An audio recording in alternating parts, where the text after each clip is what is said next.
Hello there. Hello, friends, lovers. Thank you for joining us. This is 5 Minutes with Robert Nasir. I'm Robert Nasir. This is Amy Nasir, my co-host. As always, we are happy to see you. And today, oh my gosh, today is Sunday, September 12th, 2021, the 255th day of this, your best year yet. You have 110 days left to make sure this really is your best year. 144 days until Christmas, 49 days. 49 days until Halloween, right around the corner. So if you haven't started your Halloween shopping yet, or decorating, or whatever you do for Halloween, jump on that. And I'm going to go right to this date, September 12th. First of all, a happy birthday to the late Neil Peart, the greatest rock and roll drummer ever. A couple links in the show notes you've got to check out. There are a series, What Makes This Song Great? And there's a What Makes This Song Great video about Closer to the Heart, another one about Limelight. All you Rush fans will want to take a look at that after the show. Good stuff. Also, a happy birthday to the late Barry White, who passed away in 2003 at the age of 58. I think of Barry White because I was so sick last week, I swear my voice almost got as low as his. Now it's almost back to normal, and I'm not half the man that he is. It's also National Chocolate Milkshake Day, so I have a chocolate milkshake today. Which I made a little too thick. The whipped cream on top there. Good stuff. Do you need a reason? Do you need an excuse? Do you need a compelling, rational reason to have a chocolate milkshake today? Well, there you go. It is National Chocolate Milkshake Day. Pardon me if I'm enjoying that. The history of milkshakes can be accredited to the development of two key concepts, the electric blender and malted milk drinks. It actually started with the malted milk drinks back in the 1800s, and the first blender in 1910 by Hamilton Beach. Yes, that brand you see now when you go out to buy a blender to make a milkshake. Created that in 1910. There's a long story there, and the link is in the show notes. But now you have a reason to have a chocolate milkshake today, as if you needed that. In fact, we need to talk about that. Why would you have a chocolate milkshake? Why are you designed by evolutionary psychology? Why does your biology push you toward a chocolate milkshake? That is going to be one of the things we're going to talk about. And one of the reasons we're going to talk about that is that today is also the day, this day, September 12th, but back in 1846, the day that Elizabeth Barrett and Robert Browning eloped. Elizabeth Barrett, already a respected poet who had published literary criticism and Greek translations in addition to poetry. Her first volume of poetry, The Seraphim and Other Poems, appeared in 1838, followed by Poems by Elizabeth Barrett in 1844. Robert Browning was the son of a bank clerk, studied at the University of London, continued his education at his parents' home, read extensively, and wrote poetry. His early work was harshly criticized. While trying his hand at drama, he discovered the dramatic monologue, which he adapted to his own poetry, dramatic lyrics, in 1842. While most critics rejected the work, Elizabeth Barrett defended it. So Browning wrote to thank her for her praise and asked to meet her. She hesitated at first, but finally relented, and the couple quickly fell in love. Barrett's strict father disliked Browning, whom he viewed as an unreliable fortune hunter, so most of the courtship was conducted in secret. On September 12, 1846, while her family was away, Barrett sneaked out of the house, met Browning at St. Marylebone Parish Church, where they were married. She returned home for a week, keeping the marriage a secret, then fled with Browning to Italy, and she never saw her father again. They lived happily in Italy for 15 years. Elizabeth Barrett Browning's weak health improved dramatically, and the couple had a son in 1849. There's more to the story. Link is in the show notes. But the story of Elizabeth Barrett Browning and Robert Browning,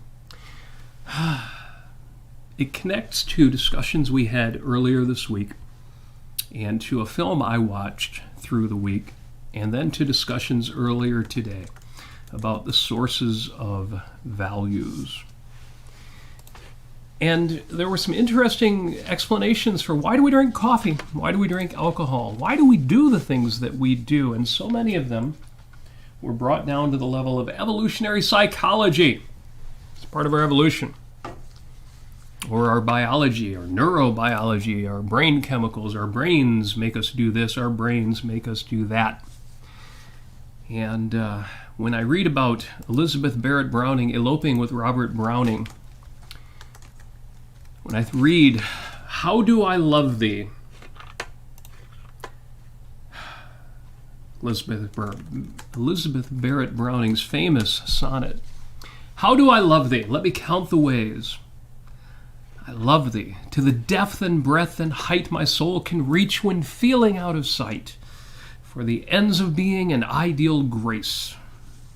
I love thee to the level of every day's most quiet need by sun and candlelight. I love thee freely, as men strive for right. I love thee purely as they turn from praise. I love thee with the passion put to use in my old griefs and with my childhood's faith. I love thee with a love I seemed to lose with my lost saints. I love thee with the breath, smiles, tears of all my life.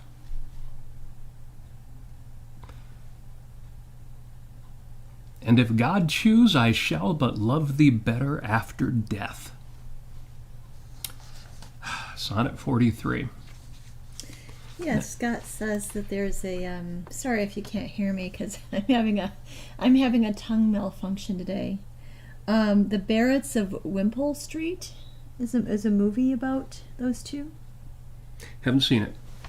Oh, we should see it. Apparently so. Scott says, "Get the Kleenex," he says. Yes, well, yeah, that certainly gets me going. It's going to be part of my homework for the week, and you'll know why by the time we're done. Although we're not going to go that long today. This will be quick because it should be an easy topic. And Amy's a little under the weather like I was last week, but different.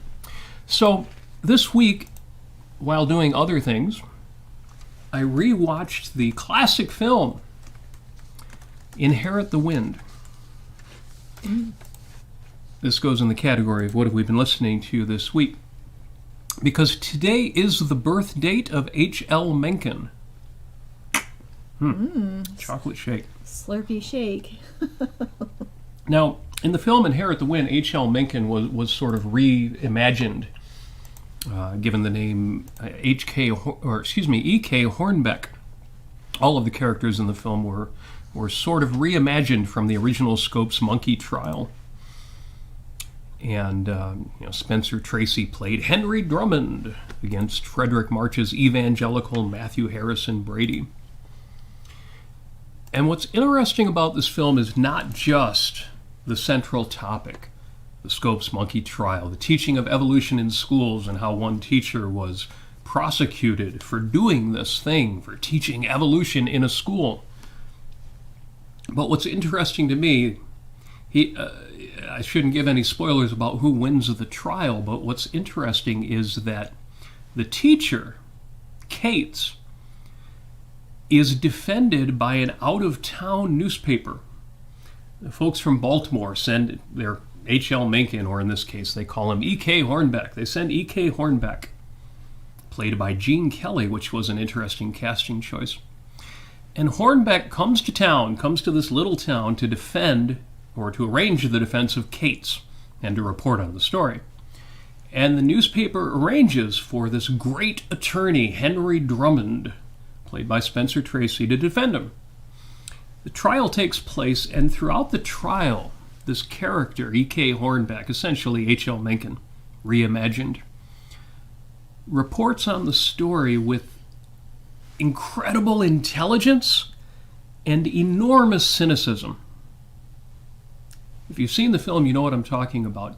We tend to think the climax of the film is the trial and who wins the trial, which incidentally is a bit of a false climax because then there's the question of what the punishment is, which is the second climax. But neither one of those two, to me, are the most compelling part of the film, at least not when I watched it this week. The most compelling part of the film for me took place after the trial is over, after the verdict is read, after the punishment is met, after everybody gets their just desserts. The film ends with a sequence of Drummond and Hornbeck talking. After the trial, Drummond and Hornbeck have a conversation in which the cynical reporter, again, this is exactly like H.L. Mencken was, very smart, very cynical. The reporter is surprised to find out that Henry Drummond, who championed evolution, or at least the teaching of evolution in the trial, still holds moral values, still respects the morals of the Bible, for example. He still has moral values, while Hornbeck has none. He is a cynic to the nth degree. He is purely cynical. And when I read Elizabeth Barrett Browning, how do I love thee?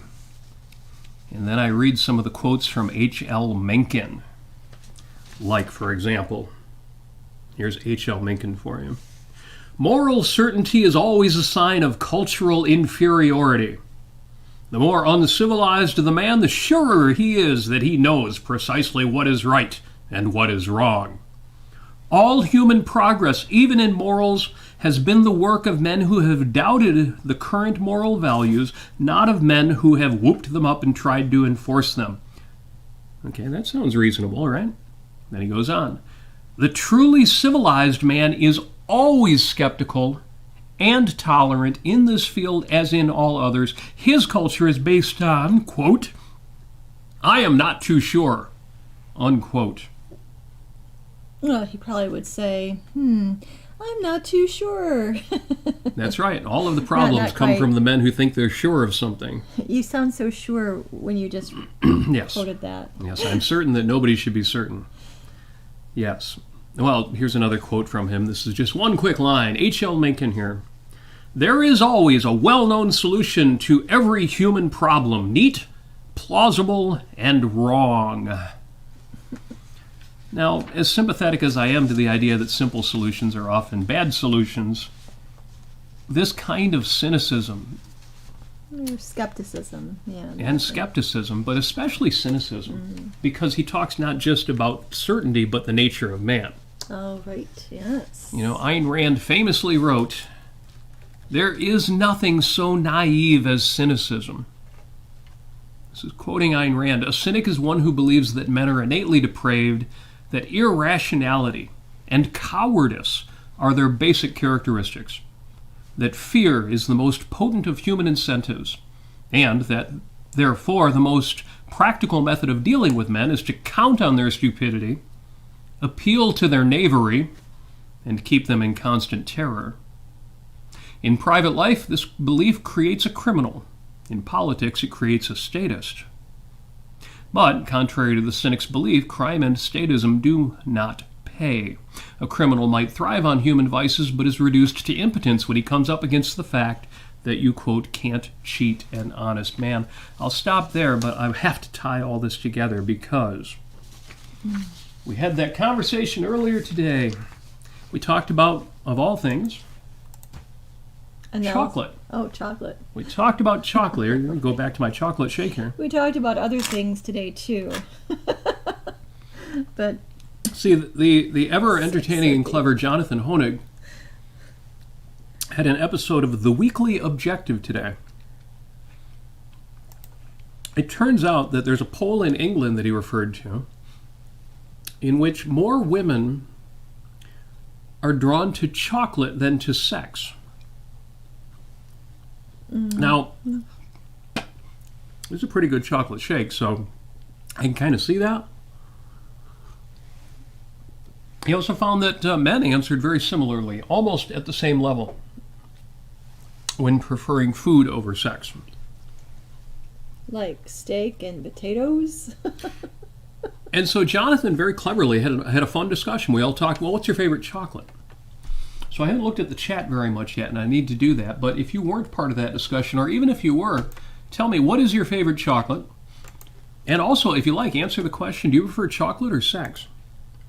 Now, to me, that's asking, do you like apples or oranges? Well, apples and oranges aren't different enough. It'd be more like saying, do you like automobiles or eating. It's a bizarre alternative to make. It's a bizarre alternative for the newspaper to have made. Yeah, it really makes the point that sex is simplistic, or can be very simplistic in that way, and it's not. Yes. Ooh, coffee and a chocolate milkshake. See, this to me is good living. But one thing that came out of the conversation, and maybe a little more than I would have liked. Okay, I have to admit, it triggered me. I'm triggered. I am triggered. Somebody pushed my buttons. They pulled my strings like a marionette. Poor Robert. And what my trigger is let me give you a safe space. Give me a safe space. Oh, yes, thank you. Oof. My trigger is evolutionary psychological or biological explanations for complex human behaviors. Pew pew. So people were saying, for example, and smart people who know what they're talking about. And by the way, those who are listening and can't see, Robert is still nursing the milkshake. I'm still drinking the milk. Sorry about the noises and the delays, but it's awfully good. If you were here, you would understand. Oh, those of you watching on video, you can see. It's pretty good. And it's in a glass that says Axton's Diner. Look at that. How can you resist an Axton's Diner I would bet that chocolate milkshake? Not only would you, Axton, make a really good hamburger that Dagny Taggart would really enjoy, but he'd probably make a really excellent milkshake as well. I don't doubt it for a minute. Yep. So during the conversation, I was triggered. People said things like, well, coffee. Coffee is not a thing that people would drink if it wasn't a stimulant, if it wasn't for caffeine. I'm sitting here with a cup of coffee. As I say, coffee and chocolate. That's the combination. Well, actually, I like the flavor of coffee more than I like its stimulant properties. I find that stimulant properties are stimulating, and it actually puts me to sleep. I know it sounds weird, but I've heard other people say this as well. So it's hard for me to even imagine that the first person to eat a coffee bean, to roast a coffee bean, to grind up coffee beans and then make a drink out of it, thought, maybe this will pep me up. I just don't think that's how that happens. I'm sure somebody thought it would be tasty, or at least interesting to try it. And then, yes, at some point, I'm sure people notice the stimulant properties. I know there are people who just drink coffee for caffeine, even though it's bizarre to me because you can buy caffeine pills. The same people who complain about a cup of coffee costs $5 at Starbucks, it never occurs to them they could buy a bottle of caffeine pills for $5 and have 1,000 times as much caffeine at their ready disposal. They'd be set for the next month. There's a good reason to pay $5 for a cup of coffee at Starbucks, and it has nothing to do with the stimulant properties of the caffeine, even though that's a part of it. So I was triggered. Anytime somebody says, yes, there's a biological explanation. Now, I know there's a biological basis. There's even a great book by Harry Binswanger, The Biological Basis of Teleological Concepts. But the biological basis is not the explanation for the specific values. You don't explain, how do I love thee? Let me count the ways. I love thee to the depth and breadth and height my soul can reach when feeling out of sight for the ends of being an ideal grace. You don't reach that sentiment because you have an instinct to procreate or nurture or anything else at that level.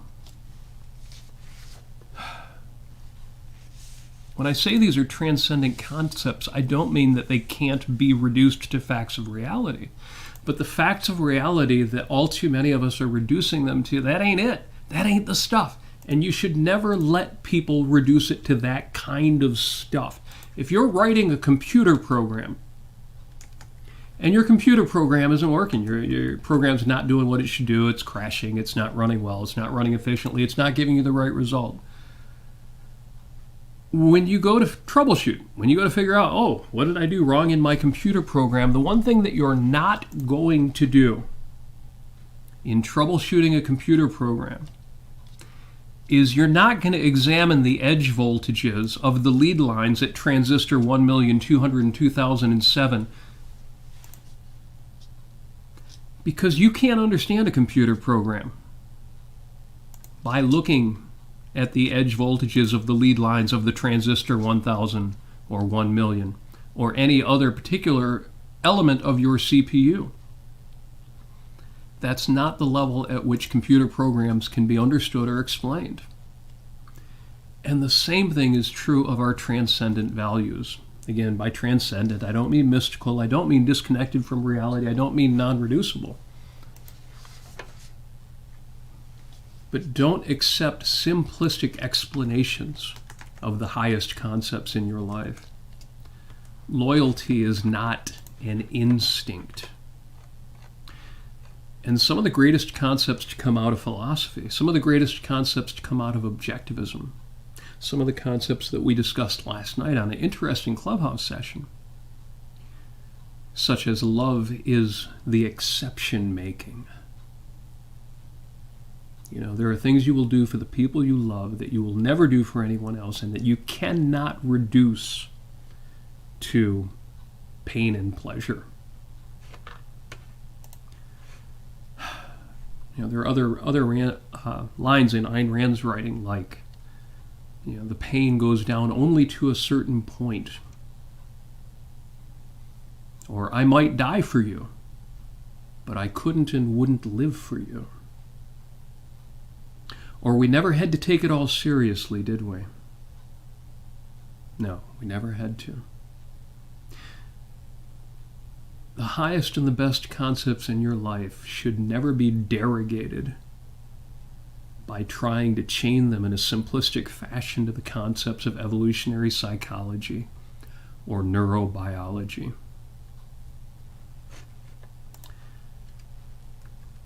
You can't understand a computer program by taking apart the CPU, and you can't understand the highest human concepts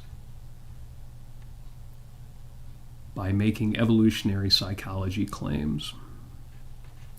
You cannot reduce, you must not try to reduce honor and loyalty and passion to tribes or instincts. Yeah, Ayn Rand, I forget exactly what the context was in Atlas Shrugged. And I apologize, everybody. I bit my tongue, and I'm not feeling that great. So I'm going to. He's Penn, and I'm Teller today, mainly. But yeah, there is a lot of talk. I think at maybe the anniversary party with Reardon, or some people saying, well, you know, love is just some sort of glandular response anyway. and yes. They talk about those sorts of things. And then you've got Lois Cook and Clouds and Shrouds. Do you have that handy, by the way? Oh, goodness, yes. It's so, Robert, you're going to recite for us the Clouds and Shrouds. Oh, you want Clouds and Shrouds? Clouds and Shrouds. I thought you were going to ask for an excerpt from Francisco's speech on sex. Oh, well, that's probably better. I didn't know you were headed for Clouds and Shrouds. Well, we'll see if Robert can pull that up. No, I think it's just I think Ayn Rand, and I may be wrong about this, but she modeled Lois Cook, this kind of side character.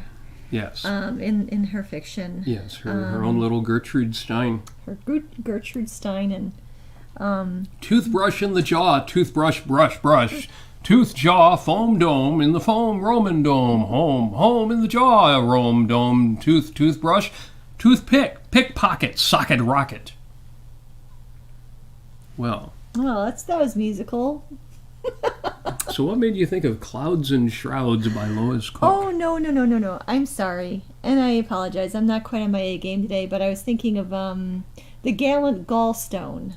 Oh, yes. Yeah, that goes along with your evolutionary psychology. Aren't we all just a gallant gallstone?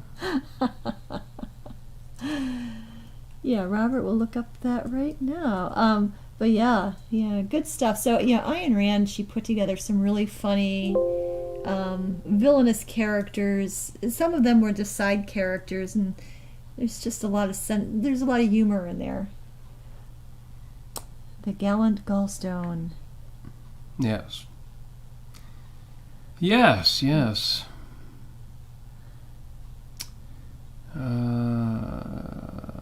Senator Hazelton may think he's an independent entity, but it might turn out he's only a gallant gallstone.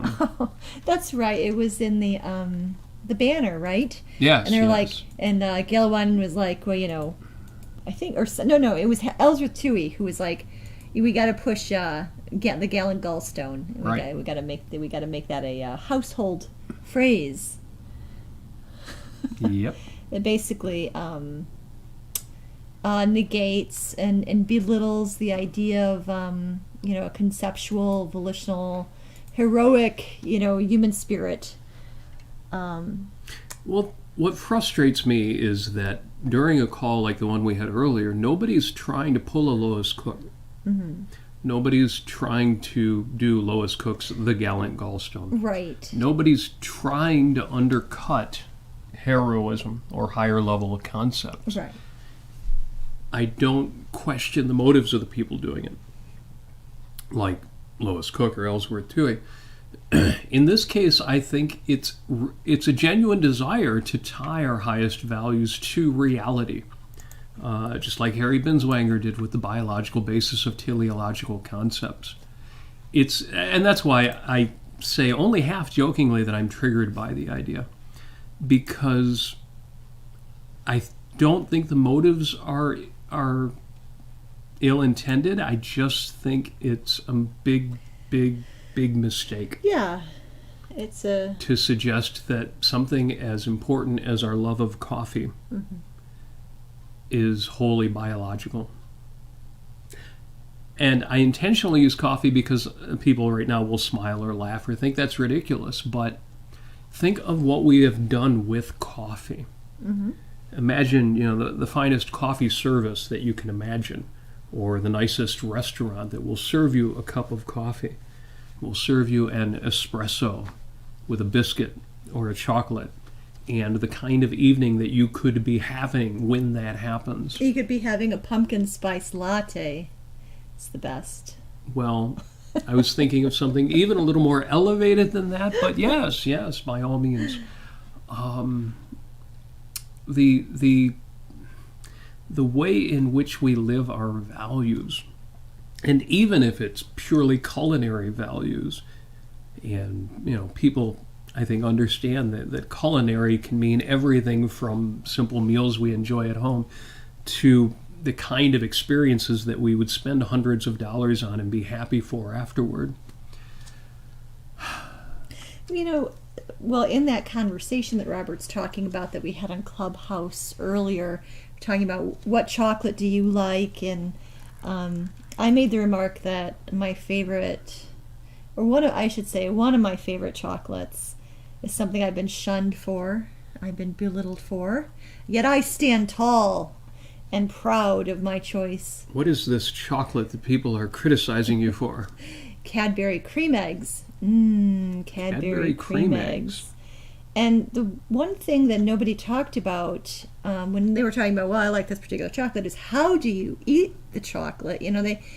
They say, people have a particular opinion about how do you eat a Reese's cup, for instance. There's no wrong way to eat a Reese's cup. But, sometimes you can apply your own style. You can apply your own methodology. You can apply your own approach to getting pleasure out of the experience of eating a Reese's cup or like I was saying, a Cadbury Creme Egg. You could make it a 20-minute experience if you wanted to. So there's all sorts of choices that you could make and all sorts of ways that you can elevate the experience to then, rather than just shoving it in the maw. So yeah, when you're talking about don't take for granted or don't belittle the idea of having coffee of all these human achievements that people just kind of take for granted, or they just pawn off to evolutionary psychology or something. Celebrate the fact that not only can you choose what to eat or drink, but you can choose how to experience it, and the method or your approach to actually eating or drinking it. So there you go. Well, good. I'm just looking in the chat real quick here, and Mary Helene incidentally said earlier she likes Mencken. I haven't read a lot of Mencken. I've seen enough quotes that, I've got the impression I've got, but perhaps I should have read some of his, the substance of some of his works. He was certainly entertaining, there's no question about that, as was the character as represented in the film. And Scott points out, yes, there were differences between the history, the actual Scopes monkey trial, and what was represented in the film, including that nobody perished in the courtroom during the actual trial. And Jose says, I would say chocolate truffles, though I never have any. My daily favorite chocolate is peanut butter O. Henry. Now that was controversial there. I don't know. Wait a minute. O. Henry. Although, I don't know. I guess if you like Reese's Cups, then O. Henry's fine too. Isn't O. Henry... No, am I thinking of Baby Ruth? I'm thinking O. Henry is covered in peanuts with nougat inside. But correct me if I'm wrong, but I thought that was O. Henry. And, but that's good. Good stuff. Nougat. People tell me that Cadbury cream eggs, the cream inside of it is gross or something like that. I say, no, it isn't. Well, but the famous author, with whom I disagree somewhat, by somewhat I mean completely, about white chocolate, and nonetheless, she says, Lee Wardlaw, who, if you haven't bought your children her books, you should have already by now, Cadbury cream eggs in England and Scotland are incredible. Better than here's the controversial bit. Better than the ones they make and sell here in the U.S. Now, well, send me on my way. Lee has disagreed with me about white chocolate, and she is a connoisseur of chocolate, even though she's wrong about white chocolate. White chocolate is wonderful. I don't know. I just need to send her good white chocolate. I know she says she's had good white chocolate before, but she doesn't like it, so obviously she hasn't. Anyway, yes, I'm sure she's right about that. So maybe we need to get you some British Cadbury cream eggs. Someday I'll break and I'll do some heinous crime, like some kind of murderous crime spree and bank robbery, and they'll look back on my history and they'll say that Amy Nasir, her favorite chocolate was Cadbury cream eggs. It all makes sense. Scandalous. But no, I think we need to order you some Scottish or British Cadbury cream eggs and see, are they actually different? Because I have to admit, most British chocolate, I don't understand it. I don't understand. It's got no edge. It's got nothing. But I may be wrong. Much controversy today here at 5 Minutes with Robert Nasir. It's such a controversial show. Who would have thought? Yes. And I'm dealing with a war injury, the one that happened in the middle of the night while I basically almost chopped off my own tongue with my teeth. Oh yes, and you got your bit of a sore there. Yes. So that's why I'm not really. So we will follow Lee's advice, even though I have to disagree with her about white chocolate. I don't know. People say there's no chocolate in white chocolate, but that's only because there's no cocoa solids. Right. They forget the fact that cocoa butter is a real thing. It's a real thing. It's a real thing. It's a real thing. Like, it's the totally real thing. I don't know. Now, Holly... Perhaps I doth protesteth too hard. She likes the white chocolate cookies with the macadamia nuts, and I have to agree with that for sure. See, that's a winner. Now, so I really do encourage people to go out there and do a little experimentation with white chocolate. There is some good white chocolate out there. And it's very creamy. It's not chocolatey. Whoa. But are there fighting words? Yeah. Well, Marius is He's drawing friendly fire here. Sixlets are the best. I mean, he says he likes Reese's mini cups. Well, Which is okay, fine. if you like Reese's cups. I think it's Lind just... white chocolate balls. Okay, those are all right. Milky Way and Snickers. The rest needn't exist. Sixlets. I mean, I'll admit I'll eat sixlets, but I can't really claim that those are chocolate. They're chocolate flavored. Chocolate flavored morsels. Something. With candy shell that has a nice. Now I gotta say, it's got a nice crunch. Those sixlets, and you can like open up the package in a way where you can have one at a time, and it's really a nice experience. Again, Except I'll eat it's them, not really but chocolatey. it's kind of hard to talk. I mean, I shouldn't say anything because I'm the one who just said that white chocolate is valid. So I certainly shouldn't say that sixlets aren't. And hey, I've enjoyed them. And on the bright side, Scott says black licorice for everyone, and I'm all about that. Before we move on, because I'm sure we have to. Yes. Yes, Jim I think we says, regarding the full experience one can have from eating or drinking. Yes. The Japanese tea ceremony is an example of how the experience of something as simple and everyday as drinking tea can be an experience for all the senses. So it's very nice. Yes. Good example. Yeah, it's a matter of taking one's values seriously. And seriously doesn't necessarily mean being serious. It means taking your values as values and treating them accordingly. And that can run the gamut, from wild and raucous celebration to serious contemplation to quiet and gentle experiences. So yes, taking your values seriously just means taking your values as values and acting accordingly. So I couldn't resist doing a bit of a rant this week. Yeah, so there's an actual question from Jim that might be on the same topic. And what is the question? I think I'm getting what you're saying. This is with regard to being triggered. Mm-hmm. It seems like one could be triggered or insulted if someone told them that their love for their partner or spouse was nothing but the result of, say, their hormonal glands. Yes. Does that go along with what you're saying, even if crudely? That is exactly what I'm talking about. Yeah. And again, they don't have to tell me, well, your love for your spouse. No, it doesn't have to be directed at me for me to be outraged when somebody says, your love of your values? Oh yeah, that comes because 20,000 years ago the tribe needed a leader to blah, blah, blah. It's bizarre to me that anybody reduces complex, civilized, conceptual, human, psychological behaviors to those kinds of levels. And it's bizarre to me that people say those things and other people don't take it to heart. It doesn't have to be directed at me. It doesn't have to be directed at my wife. It doesn't have to be directed directly. It doesn't have to be directed at all. It reminds me of Leonard Peikoff talking about how Ayn Rand would become outraged when people would say things that she thought attacked her values. They weren't always talking about her.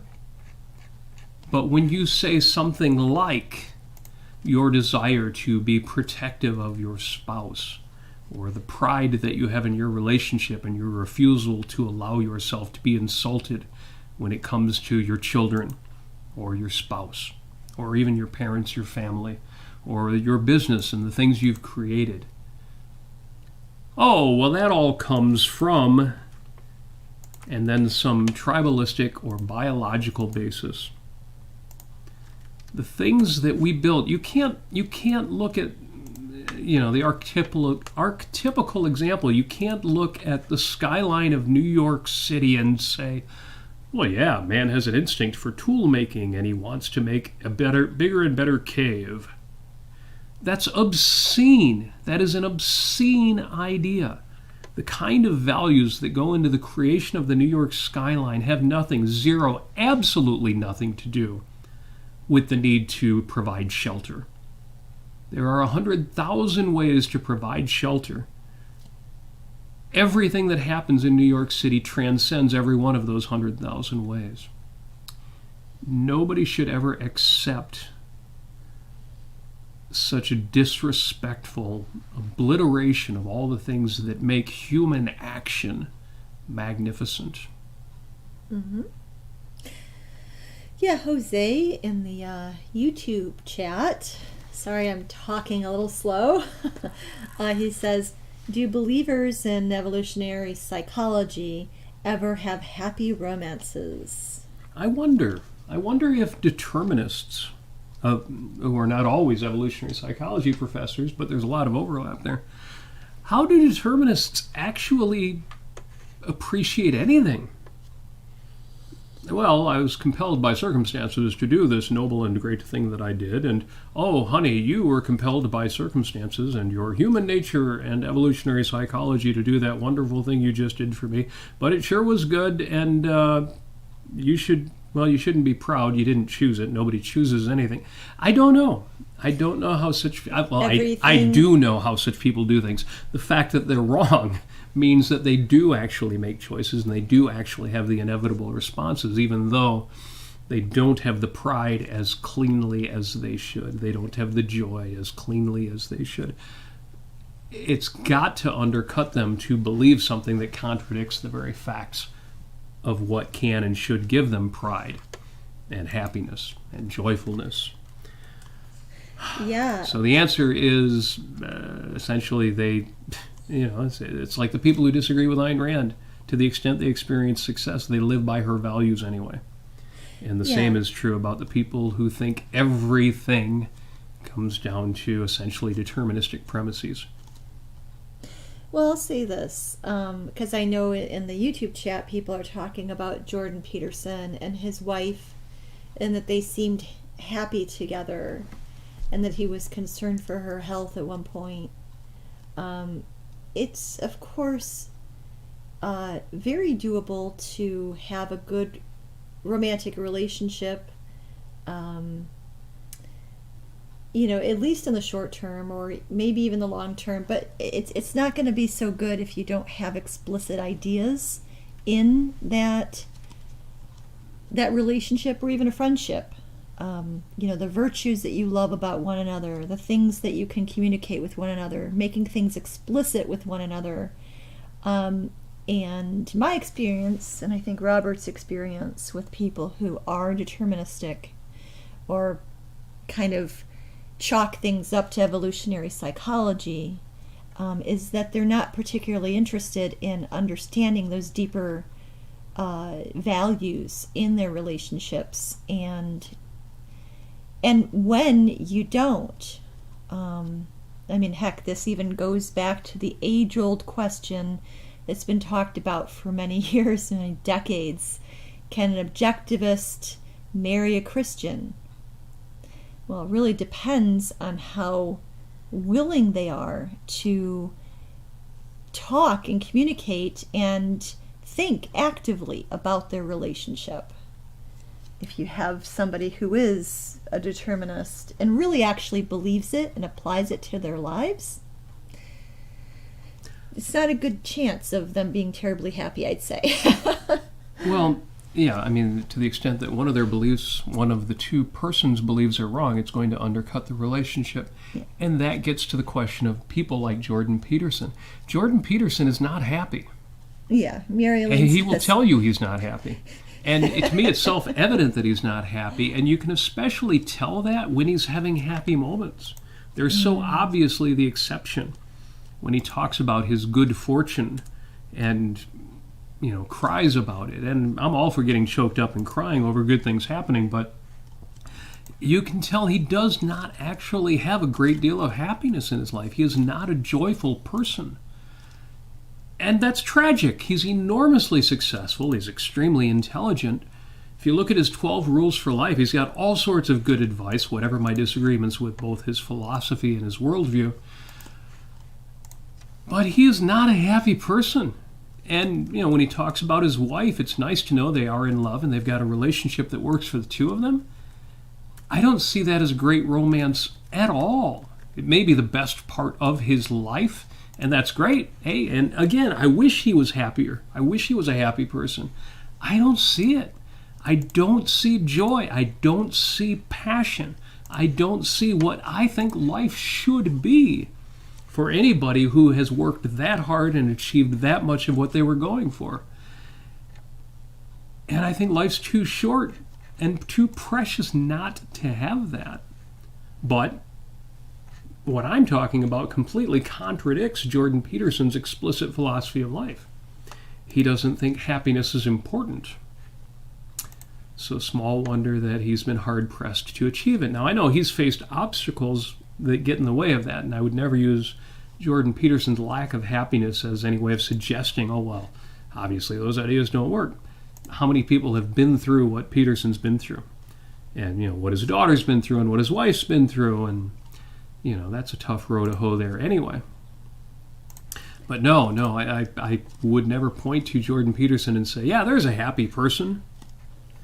No, people who are, you know, closer to that or that I still don't think are happy. Look at somebody who hasn't faced those challenges but who has achieved that kind of success. Mm-hmm. You know, look at Sam Harris. That is not a happy person. He seems morose. He seems miserable. Look at Ben Shapiro, who's a little more cheerful, but he does not seem like a happy person. And happiness is not his goal. He's got bigger fish to fry than that, yeah. Which is absurd because, yes, he is fighting for big, big things. The idea that they are bigger than his own personal values and happiness is just bizarre. So, anyway, again, I would never use somebody's level of happiness as a way of saying, see, they're wrong, or see, they're right. That's true. Being right is a prerequisite of happiness. But that's all. That's all I would say in that regard. Yeah, Mary Aline says, but he wasn't happy before all the problems in his life. And that's true. Again, for somebody like Jordan Peterson, happiness was never the point. And he said that. Explicitly, he has said that. Mm-hmm. So this is not just me projecting or imagining that. So we're going on longer than expected. I thought this would be a very quick conversation. And I have to say that I have homework for this week. Oh. That's right. I am back to having homework at the end of an episode, something that we skipped for a couple weeks.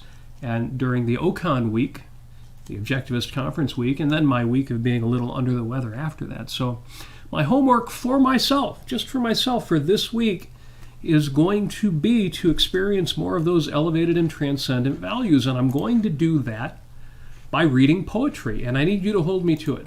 So those of you, and I know a bunch of you, especially the people in the chat, are friends of mine on social media. I will be doing this. I'll be posting it on Facebook. So I'm going to read a poem a day, post the video on Facebook. I may do Facebook Live or I may upload it. One way or another, you will get me reading poetry. You don't have to listen to them all. If it's like, oh God, Robert's reading again. But just make sure that I do it. If you catch me skipping a day, give me Hades. Give me heck over it. Because this is important for me to get it done. Hold me to this, please. I will read a poem a day and post the reading online. Also, I have a post-it note for the week. It says, well, I have two of them. What does this say? One says, eat better chocolate. One of my secrets of losing weight is to eat better food, eat expensive food, because if you eat really, really good food, A, you don't feel compelled to eat as much, and B, you can't afford to eat as much. So my post-it says eat better chocolate, and I recommend Z Chocolat. Best way to do that is order chocolate from France. Go to Z Chocolat. It's like Z and the word chocolate, but without the E at the end. zchocolat.com. And order yourself some chocolate. Order your sweetheart some chocolate. It's super sweet stuff. Some of the best chocolate you'll ever eat. And yet it's so expensive that you can't gorge on it. And you will just have a piece or two each day and love it. So yes, eat better chocolate. My other post-it note says, be a man. We had an interesting conversation online about the difference between men and women, masculinity versus femininity. We've done that episode on this show before. We'll actually do it again. I need to do an update to the masculinity, femininity, and efficacy episode. But my other post-it note does say, be a man. What does it mean to be a man? Or if you're a woman, be a woman. It's a great question. But for me, a post-it note just immediately brings all sorts of things to the fore when I think, oh, be a man. Oh, yeah. I need to emphasize my efficacy. My strength, but not just my physical strength, although I've certainly been working on that this year. I need to stand up a little straighter. I need to walk on the side of the sidewalk facing the traffic so the missus is toward the buildings. I need to sleep on the side of the bed facing the door in case there's ever an intruder. I need to do all sorts of little and subtle things, which I already do, which emphasize the fact that I'm a man, I'm a guy, and I need to be that guy. Anyway, Post-it note for the week, 2 of them. Eat better chocolate, be a man. My homework for the week, read poetry, post 1 a day. I'm going to try to focus on Elizabeth Barrett Browning, but other romantics as well.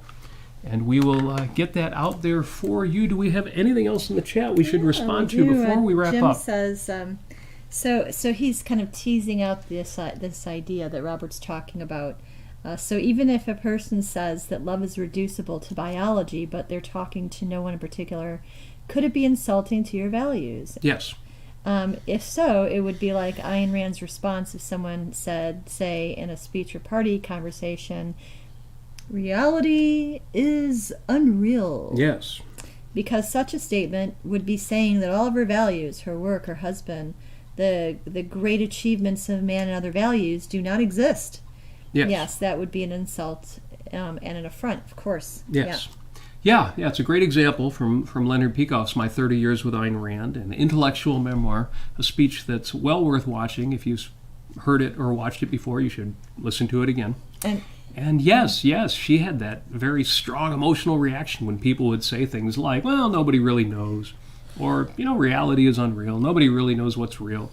And she would be outraged because that would imply that she didn't really know who her husband was, or her values were unreal. So when I hear something like that, if somebody says that around me, I need to follow Yaron Brooks' advice. And what is Yaron Brooks' advice in that regard? Instead of doing the American thing, where you look at the person and you say, that's interesting. Oh, that's nice. That's nice. You say, that sucks. That sucks? Was that yeah, Yaron's that's what advice? they say in Europe. In Israel. Israel. Oh, in Israel. Okay, that sucks. Say, that sucks. Oh, okay. So yeah, they're very direct, sucks, I guess. huh? But Patty has a great idea. She says, let's go to Brussels and eat chocolate in every store. I like that. Yeah, if I go where the chocolate is even better, then I come back to the States. I don't know. Could be tough. Could be tough to take that downshift there. But yes, thank you for joining us. A little bit of a kind of crazy episode. I've done a couple of these pet peeve kind of episodes. I shouldn't say pet peeve. These episodes where something inspired me to have this kind of discussion. And so I thank you for coming along on this one. Thank you for the comments in the chat. I missed a few of them, but I'll be going back and reading them after the episode. As usual, do my show wrap here. As usual, within 5 to 10 minutes after the end of the episode, I will post the show notes, links to interesting things about the episode, including links to those episodes on Rush songs, analyzed. I love that stuff because it is Neil Peart, the late Neil Peart's birthday. Links to other information about the topic today. I do want to see you folks on the Clubhouse. I want to see you on the YouTube chats of the episodes, the show coming up on Thursday. I want to have these discussions. I don't want to be totally triggered and a marionette pulled on the strings. I've described our politicians that way. Both sides of the aisle are marionettes on strings or blown in the wind, whatever they... So I don't want to be that. I don't want to be that guy. I'm going to try to have a thicker skin or a stronger spine or whatever the right metaphor is. So, show notes will be posted right after the show. If you want to support the show, we had an increase in 2 substantial patrons this week, bumped up their support. Thank you for that. If you want to support the show financially, you can do that through Patreon or PayPal. Go to robertnasir.com. Links to both of those are there. Thank you so much for that. The reason why I'm still doing this show after 80, this is episode number 80. The reason I'm still doing this show is because of you. All of you who watch the show, all of you who listen later on Apple Podcasts, and especially all of you who support the show financially. So, robertnasir.com, you'll find the links to that. Thank you, thank you, thank you. And as always, and as much today, and because of my little pet peeve mood here, maybe more so than usual, I want to bounce back to you my wish for your happiness, for your success. I want you to have the kind of experiences, the transcendent value experiences that overwhelm your own reductive powers and your ability to reduce everything down to the the tribe and the biology and the evolutionary pressures. I want you to have those experiences. I want you to read the poetry. I want you to enjoy the foods. I want you to have the human, civilized experiences that tell you, no, this is all much, much more than that. And as always, we wish you love. Yeah.